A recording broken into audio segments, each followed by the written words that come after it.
Dear student, এই ভিডিঅ'টোত মই সদ্য অনুষ্ঠিত হৈ যোৱা ক্লাছ 9ৰ ছেকেণ্ড ইউনিট টেষ্ট 2025ৰ জেনেৰেল মেথছৰ কুৱেশ্যন পেপাৰখন শ্বেয়াৰ কৰিব বিচাৰিছোঁ। আৰু ইতিমধ্যে মই বিভিন্ন ছাবজেক্টৰ কুৱেশ্যন পেপাৰ সলিউশ্যন ভিডিঅ' মোৰ চেনেলত দিছোঁ। তোমালোকে চোৱা নাই যদি চাব পাৰিবা, ডেছক্ৰিপশ্যনত লিংকসমূহ দিয়া আছে। আৰু তোমালোকে পাৰিলে কুৱেশ্যন পেপাৰবোৰ মোৰ হোৱাটছআপ নম্বৰত চেণ্ড কৰিবা, ক্লিয়াৰকৈ ফটো তুলি মই যিমানখিনি পাৰোঁ ছল্ভ কৰি দিম। আৰু নতুনকৈ যদি কোনোবা আহিছে চেনেলটো ছাবস্ক্ৰাইব কৰি ৰাখিবা এনেকুৱা ধৰণৰ ভিডিঅ' মই পাই থাকিবৰ বাবে। তো আহা তেতিয়াহ'লে আমি সময় নষ্ট নকৰি কুৱেশ্যন পেপাৰখন ডিছকাছ কৰোঁ।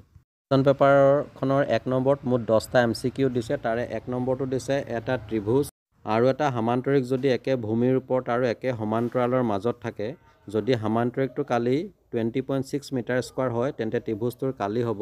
অপশ্যনসমূহ পঢ়ি নাথাকোঁ, নহ'লে ভিডিঅ'টো যথেষ্ট দীঘলীয়া হৈ যায়। আমি পাইছিলোঁ যে যদি সমান্তৰিক আৰু এটা ত্ৰিভুজ একে ভূমি আৰু একে সমান্তৰালৰ মাজত থাকে তেন্তে ত্ৰিভুজৰ কালি সমান্তৰিকৰ কালিৰ আধা। ইয়াত সমান্তৰিকটোৰ কালি যিহেতু 20.6 মিটাৰ স্কোৱাৰ হৈছে, তেতিয়া আধা হ'ব 10.3। গতিকে ইয়াত আমাৰ শুদ্ধ অপশ্যনটো হ'ব option B 10.3 metre square. Next question number 2ত দিছে যদি দুটা সমান্তৰিক একে ভূমিৰ ওপৰত আৰু একে সমান্তৰালৰ মাজত থাকে তেন্তে সিহঁতৰ কালিৰ অনুপাত কি হ'ব? আমি পাইছিলোঁ যে একে ভূমি আৰু একে সমান্তৰালৰ মাজত থকা সমান্তৰিকবোৰৰ কালি সমান। তো ইয়াত আমাৰ শুদ্ধ অপশ্যনটো হৈছে অপশ্যন এ 1:1। 3 নম্বৰটোত দিছে যদি এটা সমান্তৰিকৰ কালি 100 চেণ্টিমিটাৰ স্কোৱাৰ আৰু ভূমিৰ জোখ 20 চেণ্টিমিটাৰ তেন্তে উচ্চতা হ'ব। আমি জানো যে সমান্তৰিকৰ কালি ভূমি পূৰণ উচ্চতা। এতিয়া সমান্তৰিকৰ কালি 100 বৰ্গ চেণ্টিমিটাৰ দি দিছে, ভূমি দিছে 20 চেণ্টিমিটাৰ। এটাকে উচ্চতাটো কি হ'ব? 20 পেলাইলে হৰণ হৈ যাব, 20 5 গুণ 100, গতিকে উচ্চতা হ'ব 5 চেণ্টিমিটাৰ। গতিকে ইয়াত আমাৰ শুদ্ধ অপশ্যনটো হ'ব অপশ্যন এ 5 cm। নেক্সট 4 নম্বৰটোত দিছে যদি এটা ত্ৰিভুজ আৰু এটা সমান্তৰিক একে ভূমিৰ ওপৰত আৰু একে সমান্তৰালৰ মাজত থাকে তেন্তে ত্ৰিভুজটোৰ কালি আৰু সমান্তৰিকৰ কালিৰ অনুপাত হ'ব। আমি পাইছোঁ যে যদি সমান্তৰিক আৰু এটা ত্ৰিভুজ একে ভূমি আৰু সমান্তৰালৰ মাজত থাকে তেন্তে ত্ৰিভুজৰ কালি সমান্তৰিকৰ কালিৰ আধা। গতিকে ইয়াত আমাৰ শুদ্ধ অপশ্যনটো হ'ব অপশ্যন ডি 1:2। নেক্সট 5 নম্বৰটো দিছে যদি এটা ত্ৰিভুজৰ কালি 36 চেণ্টিমিটাৰ স্কোৱাৰ আৰু ইয়াৰ ভূমি 12 চেণ্টিমিটাৰ তেন্তে তাৰ উচ্চতা হ'ব। 3 নম্বৰটোৰ লগত একে, ইয়াতো আমি সমান্তৰিকৰ কালি সমান ভূমি পূৰণ উচ্চতা। সমান্তৰিকৰ কালি দিছে 36 বৰ্গ চেণ্টিমিটাৰ, ভূমি দিছে 12 চেণ্টিমিটাৰ। এটাকে উচ্চতা জোকালটো কি হ'ব? 12 চেণ্টিমিটাৰটো এফালে হৰণ হৈ যাব, 12 3 গুণ 36। ইয়াত 2 চেণ্টিমিটাৰ, ইয়াত 1 চেণ্টিমিটাৰ কেঞ্চেল হৈ গ'ল, এটা থাকিলে, গতিকে উচ্চতা হ'ব 3 চেণ্টিমিটাৰ। গতিকে ইয়াত আমাৰ শুদ্ধ অপশ্যনটো হ'ব অপশ্যন এ 3 cm। 6 নম্বৰ দিছে এ চেণ্টিমিটাৰ বাহুযুক্ত সমবাহু ত্ৰিভুজ এটাৰ কালি। এইটো একেবাৰে চিম্পুল, আমি জানো সমবাহু ত্ৰিভুজৰ কালিৰ ফৰ্মুলাটো হৈছে option A √3/4 a square centimetre square. Next 7 number দিছে এটা ত্ৰিভুজৰ কালি উলিওৱা হিৰণৰ সূত্ৰটো হ'ল। এইটো জানাই তোমালোকে, ইয়াত শুদ্ধ অপশ্যনটো হ'ব option C √s × s - a × s - b × s - c। 8 number দিছে 3 চেণ্টিমিটাৰ 4 চেণ্টিমিটাৰ 5 চেণ্টিমিটাৰ বাহুযুক্ত ত্ৰিভুজটোৰ কালি হ'ব। ত্ৰিভুজটোৰ অৰ্ধ পৰিমাপ হ'ব, ইয়াত 3টা বাহু যোগ কৰি দিলোঁ, 3 + 4 + 5 12 হ'ল, 12ক 2ৰে হৰণ কৰিলে 6 cm, গতিকে অৰ্ধ পৰিমাপ হ'ল 6 cm। ইয়াকে ত্ৰিভুজৰ কালি হিৰণৰ সূত্ৰৰ মতে √s × s - a s - b × s - c। তো s মানে পালোঁ কিমান পালোঁ? 6, a মানে দিছে 3, b মানে দিছে 4 আৰু c মানে দিছে 5। তো শেষত আমি পালোঁ 6 × 3 × 2 × 1, 6 পৰা 3 গ'লে 3, 6 পৰা 4 গ'লে 2, আৰু গোটেইকেইটা পূৰণ কৰি পালোঁ 36, 36ৰ বৰ্গমূল 6, গতিকে ত্ৰিভুজটোৰ কালি হ'ব 6 চেণ্টিমিটাৰ স্কোৱাৰ। গতিকে দেখা গ'ল যে ইয়াত আমাৰ শুদ্ধ অপশ্যনটো হৈছে option C 6 centimetre square. Next 9 number দিছে এটা ত্ৰিভুজৰ বাহুবোৰৰ অনুপাত 25:14:12 আৰু ইয়াৰ পৰিসীমা 510 মিটাৰ। ত্ৰিভুজটোৰ বৃহত্তম বাহুটো হ'ল। ইয়াত ধৰা হ'ল ত্ৰিভুজটোৰ বাহুকেইটাৰ মাপ আমি ক্ৰমে ধৰি লৈছোঁ, যিটো আমাক অনুপাতত দিছিলে 25:14:12। গতিকে আমি 25x, এইটো ধৰিলোঁ 14x, এইটো ধৰিলোঁ 12x। এতিয়া পৰিসীমা আমাক দিয়া আছে, পৰিসীমাটো আমাক 510 চেণ্টিমিটাৰ দি দিছে। আমি এটা বহাই দিলোঁ, গোটেইকেইটা যোগ কৰি দিব লাগিব বাহুকেইটা 25x 14x 12x, গোটেইকেইটা যোগ কৰি পালোঁ 51x 510, এটাকে x = 51টো পেলাইলে তলত আহি যাব, 10 বাৰ গ'ল। গতিকে ত্ৰিভুজটোৰ আমাক বৃহত্তম বাহুটো ধৰিব লৈছে, বৃহত্তম বাহুটো আছে এইটো 25। তো 25ৰ লগত 10 ইনটু কৰি কিমান পালোঁ? 250। তো ইয়াত ত্ৰিভুজটোৰ বৃহত্তম বাহুটো হ'ব অপশ্যন বি 250 মিটাৰ। 10 নম্বৰটো দিছে সমকোণী ত্ৰিভুজ এটাৰ কালি উলিওৱা সূত্ৰটো হ'ল। এইটো তোমালোকে জানা, ইয়াত শুদ্ধ অপশ্যনটো হ'ব অপশ্যন এ হাফ ইনটু ভূমি পূৰণ উচ্চতা। এইখিনি ইমানতে শেষ হৈছে। এবাৰ কুৱেশ্যন নম্বৰ 2ত দিছে ত্ৰিভুজ এটাৰ দুটা বাহু 8 চেণ্টিমিটাৰ আৰু 11 চেণ্টিমিটাৰ আৰু ইয়াৰ পৰিসীমা 32 চেণ্টিমিটাৰ। ত্ৰিভুজটোৰ কালি উলিওৱা। এইটো তোমালোকৰ কিতাপতে আছে পেজ নম্বৰ 232ত। এইটো হৈছে উদাহৰণ 1ৰ পৰা দিছে। তো তোমালোকে এইখিনি চাই ল'বা, কিবা অসুবিধা হ'লে কমেণ্ট কৰিবা। 3 নম্বৰ দিছে এটা ত্ৰিভুজৰ বাহুকেইটা 3:5:7 অনুপাতত আছে আৰু ইয়াৰ পৰিসীমা 300 চেণ্টিমিটাৰ। ইয়াৰ কালি উলিওৱা। ইয়াৰ সমাধানটো তোমালোকলৈ আগবঢ়ালোঁ। এইটো তোমালোকৰ কিতাপৰ পৰা দিছে উদাহৰণ 3 পেজ নম্বৰ 233। তাৰ পৰা ঠাই দিছোঁ, কিবা অসুবিধা হ'লে কমেণ্ট কৰিবা। 4 নম্বৰ দিছে এটা ত্ৰিভুজ আৰু এটা সামান্তৰিকৰ ভূমি একে আৰু কালিও একে যদি ত্ৰিভুজটোৰ বাহুকেইটা 26 চেণ্টিমিটাৰ, 28 চেণ্টিমিটাৰ, 30 চেণ্টিমিটাৰ আৰু সামান্তৰিকটো 28 চেণ্টিমিটাৰ ভূমিৰ ওপৰত অৱস্থিত, তেন্তে সামান্তৰিকটোৰ উচ্চতা নিৰ্ণয় কৰা। ইয়াত আমি ধৰি ল'লোঁ ত্ৰিভুজ ABC আৰু BCD ইহঁতৰ ভূমি একে কালিও একে আৰু এই যিটো চতুৰ্ভুজটো 28 চেণ্টিমিটাৰ ভূমিৰ ওপৰত অৱস্থিত, গতিকে সামান্তৰিকৰ যিটো বিপৰীত বাহুবোৰ সমান, এইটো যদি 28 হয় এই বাহুটোৰ মান কিমান হ'ব 28। তো আমি এইটো ধৰি ল'লোঁ A 26, এইটো ধৰিলোঁ B আৰু এইটো ধৰিলোঁ C। এইকেইটা মানকেইটা বহাই দিলোঁ। এতিয়া অৰ্ধ পৰিসীমা উলিয়াবলৈ হ'লে গোটেইকেইটা বাহু যোগ কৰি দিব লাগিব ত্ৰিভুজটোৰ। তো 84/2 কিমান পালোঁ 42 চেণ্টিমিটাৰ। এটাকে ত্ৰিভুজ ABCৰ কালি এইটো হিৰণৰ সূত্ৰ প্ৰয়োগ কৰিলোঁ। S মানে হৈছে 42, A মানে হৈছে 26, B মানে হৈছে 28, S মানে হৈছে 30। তো 42 পৰা 26 গ'লে 16, 42 পৰা 28 গ'লে 14 আৰু 42 পৰা 30 গ'লে 12। এতিয়া 42টো আমি যোৰা বনাব লাগিব। 6 × 7 লিখিব পাৰোঁ। 16টো 4 × 4, 14টো লিখিলোঁ 2 পূৰণ 7 আৰু 12টো লিখিলোঁ 2 পূৰণ 6। ইয়াত এটা 6, এটা 6, তাৰ পৰা এটা 6 আহিলে যোৰা হৈ গ'ল। ইয়াত এটা 7 আৰু এটা 7, ইয়াত এটা আহিলে, এই দুটা 4ৰ পৰা এটা 4 আহিলে আৰু এই 2 আৰু এই 2ৰ পৰা এটা আহিলে। তো গোটেইকেইটা আমি বৰ্গমূল উঠি গ'ল। তো ইয়াত কিমান পালোঁ 336 চেণ্টিমিটাৰ স্কোৱাৰ। এতিয়া আমাক প্ৰশ্নমতে কৈছে যে BCD সামান্তৰিকৰ কালি সমান ত্ৰিভুজ ABCৰ কালি। এতিয়া কালি সমান বুলি দি দিছে, গতিকে সামান্তৰিকৰ কালিৰ ফৰ্মুলাত আছিলে ভূমি পূৰণ উচ্চতা আৰু ত্ৰিভুজটোৰ কালি পালোঁ ইমানটো। এতিয়া উচ্চতাটো আমাৰ কিমান আছে 28, ভূমিটো আমাক কিমান 28, এটাকে উচ্চতাটো কিমান হ'ব 28টো আমি এফালে ল'লে হৰণ হৈ যাব। 336ক 28ৰে হৰণ কৰিলে 12 চেণ্টিমিটাৰ, গতিকে উচ্চতা কিমান পালোঁ 12 চেণ্টিমিটাৰ। নেক্সট 5 নম্বৰ দিছে ৰঞ্জিতৰ এটুকুৰা ৰম্বাস আকৃতিৰ মাটি আছে। তেওঁৰ এজনী জী আৰু এজনী পুত্ৰক মাটি টুকুৰাৰ কাম কৰি বিভিন্ন শস্যৰ উৎপাদন কৰিবলৈ খুজিলে। তেওঁ মাটি টুকুৰাৰ দুটা সমান অংশত ভাগ কৰি দিলে। যদি মাটি টুকুৰাৰ পৰিসীমা 400 মিটাৰ আৰু কৰ্ণ এডালৰ দিশ 160 মিটাৰ, সিহঁতৰ প্ৰত্যেকে শস্য উৎপাদনৰ বাবে কিমানকৈ মাটি কালি পাব। ইয়াৰ সমাধানটো তোমালোকলৈ আগবঢ়ালে, তোমালোকে নোট কৰি ল'বা। এইটো হিৰণৰ সূত্ৰৰ পৰা দিছে পেজ নম্বৰ 237ত উদাহৰণ 6। তো কিবা বুজি নাপালে কমেণ্ট কৰিবা। নেক্সট 6 নম্বৰ এটা সমকোণী ত্ৰিভুজৰ অতিভুজৰ মাপ 13 চেণ্টিমিটাৰ আৰু এটা বাহুৰ মাপ 5 চেণ্টিমিটাৰ। ত্ৰিভুজটোৰ কালি নিৰ্ণয় কৰা। ইয়াত ত্ৰিভুজ ABCৰ B কোণটো সমকোণ আৰু এইটো হৈছে 5 চেণ্টিমিটাৰ, BCটো AC দিছে 13 চেণ্টিমিটাৰ। ত্ৰিভুজটোৰ কালি উলিয়াবলৈ ইয়াক আমাৰ উন্নতিটো উলিয়াব লাগিব বা উচ্চতাটো উলিয়াব লাগিব। আৰু উচ্চতাটো উলিয়াবলৈ হ'লে প্ৰথমতে আমি ইয়াত পাইথাগোৰাছৰ সূত্ৰ প্ৰয়োগ কৰিব পাৰিম। তো পাইথাগোৰাছৰ সূত্ৰ মতে কি হৈ গ'ল BC square plus AB square plus BC square equal কি হ'ব AC স্কোৱাৰ। তো AB মানে আমি নাজানো, এইটো উলিয়াব লাগিব। BC মানে 5 স্কোৱাৰ আৰু AC মানে 13 স্কোৱাৰ। তো AB square 13 square plus 5 square দিবলৈ -5 স্কোৱাৰ, 13 13 গুণ 169, 5 5 গুণ 25 আৰু স্কোৱাৰটো উঠাবলৈ এইফালে কি হ'ল ৰুট অভাৰ দিয়া হ'ল। তো AB ইজুকেলটো কিমান পালোঁ 144, ইয়াৰ পৰা এইটো বিয়োগ কৰি আৰু 144ৰ বৰ্গমূল 12, গতিকে AB মানে কিমান পালোঁ এইটো 12। এতিয়া ইয়াত আমি কি পালোঁ A মানে হৈছে 12 চেণ্টিমিটাৰ। এতিয়া এই ত্ৰিভুজটো যিহেতু সমকোণী ত্ৰিভুজ, ইয়াৰ কালি প্ৰয়োগ কৰিবলৈ আমি কালি উলিয়াবলৈ আমি ইয়াত হিৰণৰ সূত্ৰ প্ৰয়োগ নকৰিলেও হ'ব, ডাইৰেক্ট উলিয়াব পাৰিম। গতিকে এইখিনি আমি নিলিখিলেও হ'ব, এইখিনি লিখিব নালাগে যিহেতু আমি উন্নতিটো পাই গ'লোঁ। তো এটা ত্ৰিভুজ ABCৰ কালি হাফ ইনটু ভূমি পূৰণ উন্নতি। ভূমি আছিলে 5 চেণ্টিমিটাৰ আৰু উন্নতিটো আমি কিমান পালোঁ এইটো 12 বহাই দিলোঁ। শেষত আমি কিমান পালোঁ ত্ৰিভুজটোৰ কালি 30 বৰ্গ চেণ্টিমিটাৰ আৰু হিৰণৰ সূত্ৰ মতে প্ৰয়োগ কৰিলে আমি এইটোৱে পাম। ইয়াত যিহেতু আমাৰ সমকোণী ত্ৰিভুজ, গতিকে হিৰণৰ সূত্ৰ প্ৰয়োগ নকৰিলেও আমি ত্ৰিভুজটোৰ কালি উলিয়াব পাৰিম। 7 নম্বৰ দিছে দুটা বেলেগ ৰঙৰ ত্ৰিভুজ আকৃতিৰ 10টা কাপোৰৰ টুকুৰা সি এটা ছাতি তৈয়াৰ কৰা হৈছে। প্ৰতিটো কাপোৰৰ টুকুৰাৰ জোখ 20 চেণ্টিমিটাৰ, 50 চেণ্টিমিটাৰ আৰু 50 চেণ্টিমিটাৰ। ছাতিটোৰ বাবে প্ৰতিটো ৰঙৰ কাপোৰ কিমানকৈ লাগিছে। কুৱেশ্যনটো আচলতে ইয়াৰ লগত একে এক্সাৰচাইজ 12.2ৰ 7 নম্বৰটোকে ইয়াত দিছে। তোমালোকে দেখা পাইছা এই ছাতিটো তৈয়াৰ কৰিবলৈ লগা যিটো কাপোৰ, ইয়াত 1 2 3 4 5টা সমদ্বিবাহু ত্ৰিভুজ আছে। গতিকে আমি প্ৰথমতে এটা ত্ৰিভুজৰ কি উলিয়াই ল'ব লাগিব কালি উলিয়াব লাগিব, তাক পাছেৰে পিছত পূৰণ কৰি দিলে হ'ল।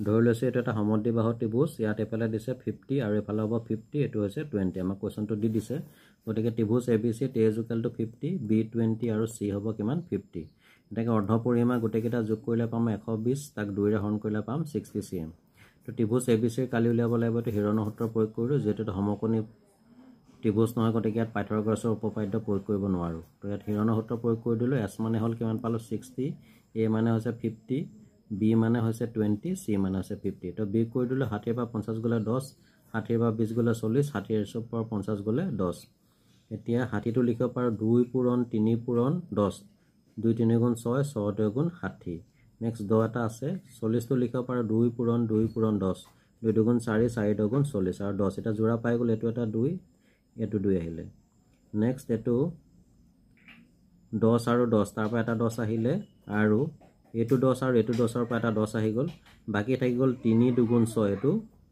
√6 হৈ গল তো গোটেইকেইটা ইনটু কৰি কিমান পালো 2 2 গুণ 20 20 2 গুণ 200 200√6 এতিয়া এটো হল এটা ত্ৰিভুজৰ কালি তো এনেকুৱা ত্ৰিভুজ কেটা আসলে 5টা গতিকে 60টোৰ বাবে প্ৰয়োজন হয় প্ৰতিটো ৰঙৰ কাপোৰৰ পৰিমাণ 5 * 200 * √6 5ৰ লগত 200 পূৰণ কৰিলে 1000 তো কিমান কাপোৰ লাগিব 1000 * √6 বৰ্গ সেন্টিমিটাৰ কোৱেশ্চন নম্বৰ 8 দিছে চতুৰ্ভুজ আকৃতিৰ এখন উদ্যান ABCD যত angle B 90 degree AB 9 metre BC 40 metre CD 15 metre আৰু AD 28 মিটাৰ ই কিমান মাটি কালি আগুৰি আছে ইয়াত চিত্ৰটো আঁকি লৈছে ইয়াত বি কোণটো সমকোণ বুলি দিছে তো ইয়াত আমাক কি দিছে যে ত্ৰিভুজ ABC ইয়াত আমি পাইথাগোৰাছৰ সূত্ৰ প্ৰয়োগ কৰিব পাৰিম তো দিছে 9 cm তাৰ পিছতে এফালে দিছে 40 cm আৰু এডাল আমি উলিয়াব লাগিব AC টো উলিয়াব লাগিব তো আমি কি কৰি ললো AC উলিয়াবৰ কাৰণে AC² = AB² + BC² 9² BC মানে কিমান হৈ গল 40 এটো বহাই দিলো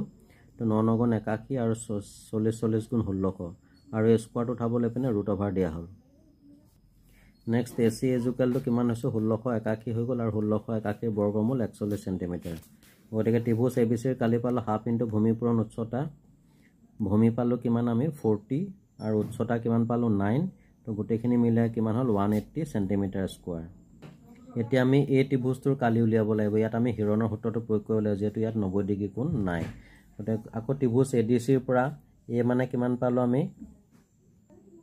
15 সেন্টিমিটাৰ তাৰ পিছতে B মানে আমি ধৰি ললেটো 28 সেন্টিমিটাৰ আৰু এটো হৈছে C মানে ধৰিলো কিমান আমি 41 সেন্টিমিটাৰ এটাকে অৰ্ধ পৰিসীমা গোটেইকেইটা যোগ কৰি দিলো 84 84 ক 2 হৰণ কৰিলে কিমান পালো 42 এতিয়া আমি ADC ত্ৰিভুজৰ কালি হিৰণৰ সূত্ৰত প্ৰয়োগ কৰিলো ইয়াত আমি কিমান পালো এটো কিন্তু তোমালোকে নিশ্চয় বুজি পাইছা তো ইয়াত আমি 42 টো লিখিব পাৰো 3 * 4 3 14 42 27 টো লিখিব পাৰো 3 3 গুণ 9 9 3 গুণ 27 3 3টা পূৰণ আৰু এটো 14 গুণ 14 তো 3 3 দুটা 3 পৰা এটা 3 আহিলে 14 14 পৰা এটা 14 আহিলে আৰু দুটা 3 পৰা এটা 3 আহিলে √ওভাৰটো উঠি গল তো ইমান কাল 126 সেন্টিমিটাৰ স্কয়াৰ এটি বস্তুৰ কালি পালো আমি 180 আৰু এটি বস্তুৰ কালি পালো 124 গতিকে গোটেইখিনি যোগ কৰিলে এই ABCD চতুৰ্ভুজটোৰ কালি পাই যাম তো হেকেনিকে লিখিছো এটাকে চতুৰ্ভুজ ABCD ৰ কালি ত্ৰিভুজ ABC ৰ কালি যোগ ত্ৰিভুজ ADC ৰ কালি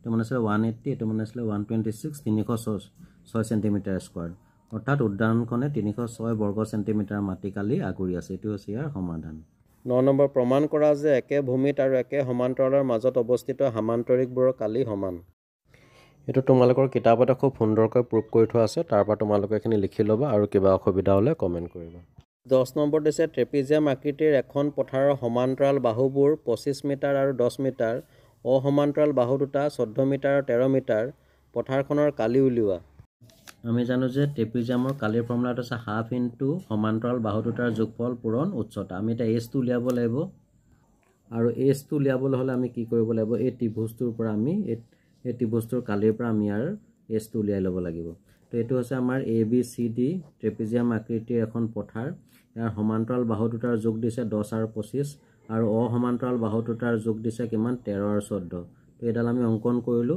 তো এটো যদি 13 হয় এটো কিমান হ'ব 13 এটো সমান্তৰিক এটা অঙ্কন কৰিছো ইয়াত তো লিখিছো ইয়াত AD = B = কিমান হ'ব এটো 13 AD = B = 13 আৰু ঠিক একেদৰে এটো AD আৰু B এটো কিমান হ'ব 10 হৈ যাব এটো যদি 10 হয় এটো 10 সমান্তৰিকৰ বিপৰীত বাহু তো EC ইকুৱেল কি লিখি দিব পাৰোঁ এইটো গোটেইটো আছে 25 25 পৰা 10 বিয়োগ কৰিলে আমি কিমান পালোঁ 15 মিটাৰ পালোঁ তো আমি এটা AC পাই গ'লো কিমান 15 পাই গ'লো এটা এইটো আমি পাই গ'লো এইটো 13 আছে এইটো 14 আছে গতিকে ইয়াত আমি হিৰনৰ সূত্ৰ প্ৰয়োগ কৰি ত্ৰিভুজটো কালি উলিয়াব পাৰিম তো এতিয়া আমি ইয়াত লিখিছোঁ যে ত্ৰিভুজ BEC A মানে 13 B মানে 15 আৰু C মানে 14 তো অৰ্ধপৰিসীমা গোটেইকেইটা যোগ কৰি কিমান পালোঁ 42 2 হৰণ কৰিলে পালে 21 এটাকে ত্ৰিভুজ BEC ৰ কালি ইয়াত হিৰণৰ সূত্ৰ প্ৰয়োগ কৰিছোঁ S * S - A আৰু BC ৰ কালি ক'ব হাফ ইনটু ভূমি পূৰণ উচ্চতা এইটো এটা ফৰ্মুলা আছিলে এপিনে হিৰণৰ ফৰ্মুলা তো হাফ ভূমি মানে কি ধৰিব লাগিব ইয়াত EC ৰ মানটো আমাক কিমান দিয়া আছে 15 আৰু উচ্চতাটো আমি উলিয়াই লওঁ আৰু ঠিক তেনেদৰে S মানে হৈ গ'ল 21 A মানে হৈছে কিমান 13 এটো বহাই দিলোঁ B মানে হৈছে 15 আৰু C মানে হৈছে 14 তো 21 পৰা 13 বিয়োগ কৰিলে 8 21 পৰা 15 বিয়োগ কৰিলে 6 21 পৰা 14 বিয়োগ কৰিলে 7 তো 21 টো লিখিব পাৰোঁ 3 পূৰণ 7 8 টো লিখিব পাৰোঁ 2 পূৰণ 2 পূৰণ 2 আৰু 6 টো লিখিব পাৰোঁ 2 পূৰণ 3 আৰু 7 এতিয়া আমি জোৰা বিচাৰিম ইয়াত এটা 3 ইয়াত এটা 3 এটা জোৰা হৈ গ'ল ইয়াত এটা 2 ইয়াত এটা 2 এটা জোৰা হৈ গ'ল ইয়াত এটা 2 ইয়াত এটা 2 জোৰা হৈ গ'ল আৰু 7 7 এটো এটা জোৰা হৈ গ'ল গতিকে আমাৰ বৰ্গমূলটো উঠি যাব তো 15 * 2 * S ইকুৱেল এইখিনি পূৰণ কৰি পালোঁ 84 এটাকে S ইকুৱেল টু এফালে উল্টি যাব 2 টো ওপৰত যাব 15 টো তলত আহিব তো আছে 3 এ কাটিলোঁ 3 5 গুণ 15 3 28 গুণ 84 28 2 গুণ 56 আৰু 5 যদি ইয়াক হৰণ কৰোঁ কিমান পালোঁ 11.2 মিটাৰ এটাকে ত্ৰিভুজ ABCD ট্ৰেপিজিয়ামৰ কালি এইটো ত্ৰিভুজ নহয় কালি এইটো হাফ ইনটু সমান্তৰাল বাহু দুটাৰ যোগফল ইনটু S তো সমান্তৰাল বাহু দুটা কিমান আছিলে 10 আৰু 25 আৰু S মানে কিমান পালোঁ 11.2 এটা আমি বহাই দিলোঁ আৰু এইটো এটা যোগ কৰি কিমান পালোঁ 35 এতিয়া 35 আৰু 11.2 ইনটু কৰি পালোঁ 392 আৰু তাক 2 হৰণ কৰি পালোঁ 196 বৰ্গমিটাৰ এইটো হৈছে ABCD ট্ৰেপিজিয়ামৰ কালি কোৱেশ্চন নম্বৰ 11 যদি এটা ত্ৰিভুজ আৰু এটা সমান্তৰিক একে ভূমিৰ ওপৰত আৰু একে সমান্তৰালৰ মাজত থাকে তেন্তে দেখুৱা যে ত্ৰিভুজটোৰ কালি সমান্তৰিকটোৰ কালিৰ আধা হ'ব এইটো কিতাপৰ এটা উপপাদ্য উঠাই দিছে কিতাপতে খুব সুন্দৰকৈ প্ৰুফ কৰি আছে তোমালোকে তাৰ পৰা লিখি ল'বা আৰু কিবা অসুবিধা হ'লে কমেন্ট কৰিবা কোৱেশ্চন নম্বৰ 12 ABCD সমান্তৰিক এটাৰ বাহুবোৰৰ মধ্যকেইটা যদি EFG আৰু H দেখুৱা যে কালি EFGH ইকুৱেল 1/2 কালি ABCD ইয়াত ত্ৰিভুজ ABCD ৰ মধ্যবিন্দু ক্ৰমে EFGH এইকেইটা আমি লগাই দিলোঁ তো আমি লিখি আছোঁ দিয়া আছে যে ABCD সমান্তৰিকটোৰ বাহুবোৰৰ মধ্যবিন্দু ক্ৰমে EFGH দেখুৱাব লাগে যে হাফ অফ EFGH অৰ্থাৎ হাফ অফ EFGH এই চতুৰ্ভুজ সমান্তৰিকটোৰ কালি এই সমান্তৰিকৰ কালিৰ কি হ'ব আধা ABCD সমান্তৰিকৰ কালিৰ আধা তো অংকন SF আমি এটা অংকন কৰিলোঁ প্ৰমাণ AS ইকুৱেল টু কিমান হ'ব HD যিহেতু হাফ অফ AD কাৰণ S AD ৰ মধ্যবিন্দু আমাক কোৱেশ্চনটো দি দিছে একেদৰে আমি লিখিব পাৰোঁ BF সমান FC হাফ অফ কি হ'ব BC যেটো FBC ৰ মধ্যবিন্দু তো ইকুৱেশ্চন নম্বৰ 1 ইকুৱেশ্চন নম্বৰ 2 এটাকে SD CF আমাৰ কি হ'ল SDCF এইটো কথা কৈছে SDCF চতুৰ্ভুজৰ SD সমান্তৰাল CF যেহেতু AD সমান্তৰাল BC আৰু SD সমান FC কাৰণ AD ইকুৱেল টু BC আমি পাই আছোঁ হাফ অফ AD মানে হ'ব হাফ অফ BC আৰু এটাকে SDCF এটা কি হ'ব সমান্তৰিক যেহেতু ইয়াৰ এজোৰ বিপৰীত বাহু সমান আৰু সমান্তৰাল এতিয়া SDCF আৰু ত্ৰিভুজ SGF একে ভূমি SF ৰ আৰু একে সমান্তৰাল SF আৰু DC ৰ মাজত অৱস্থিত অৰ্থাৎ আমাৰ যেটো SDCF এটো সমান্তৰিক আৰু SGCF এই ত্ৰিভুজটো একে ভূমি SF আৰু একে সমান্তৰাল কি হ'ব CD আৰু SF ৰ মাজত অৱস্থিত গতিকে আমি সূত্ৰমতে লিখিব পাৰোঁ area of SGF equal half of area SDCF এটো ইকুৱেশ্যন নম্বৰ 1 একেদৰে আমি লিখিব পাৰোঁ EF ত্ৰিভুজটোৰ কালি এই সমান্তৰিকটোৰ কালিৰ আধা তো ইয়াত আমি লিখি দিছোঁ ইয়াত অৰ্থাৎ এই ত্ৰিভুজটো আৰু এই ত্ৰিভুজটো দুটা লগ লাগিলে কি হৈ গ'ল SGF বা EFGH এটো এটা সমান্তৰিক হৈ গ'ল দুটা ত্ৰিভুজ লগ লাগি আৰু একেদৰে H যেটো সমান্তৰিক আৰু এই দুটা সমান্তৰিক লগ লাগি এটো হৈ গ'ল ABCD সেইখিনি আমাৰ লিখি দিলোঁ গতিকে area of EFGH equal half of area ABCD এটোকে ইয়াত প্ৰুফ কৰিবলৈ দিছিলে কোৱেশ্চন নম্বৰ 13ত এটা চিত্ৰ দিছে চিত্ৰত PQRS আৰু ABRS দুটা সমান্তৰিক বিয়াৰ বাহুৰ ওপৰত X এটা যিকোনো বিন্দু তো দেখুৱা যে প্ৰথমটো দিছে কালি PQRS ইকুৱেল কালি ABRS আৰু 2 নম্বৰটো দিছে কালি a into s equal half of কালি pqrs। ইয়াৰ সমাধানটোত ফটো দি দিছোঁ, তোমালোকক ফটো মাৰি দিছোঁ। ইয়াতে সম্পূৰ্ণকৈ লিখি থোৱা আছে সকলোখিনি, গতিকে তোমালোকে এইখিনি চালে নিশ্চয় বুজি পাবা।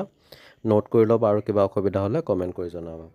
ডিয়াৰ ষ্টুডেণ্ট, এয়া আছিল সদ্য অনুষ্ঠিত হৈ যোৱা ক্লাছ 9ৰ জেনেৰেল মেথছৰ কুৱেশ্যন পেপাৰ এখনৰ সলিউশ্যন ভিডিঅ'।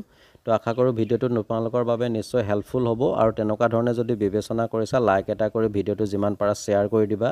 এনেকুৱা ধৰণৰ বিভিন্ন কুৱেশ্যন পেপাৰ সলিউশ্যন ভিডিঅ' মোৰ চেনেলত পাই থাকিবা, আৰু ইয়াৰ দ্বাৰা তোমালোক কিছু পৰিমাণে উপকৃত হ'লেও মোৰ কষ্টখিনি সাৰ্থক হোৱা যেন লাগিব।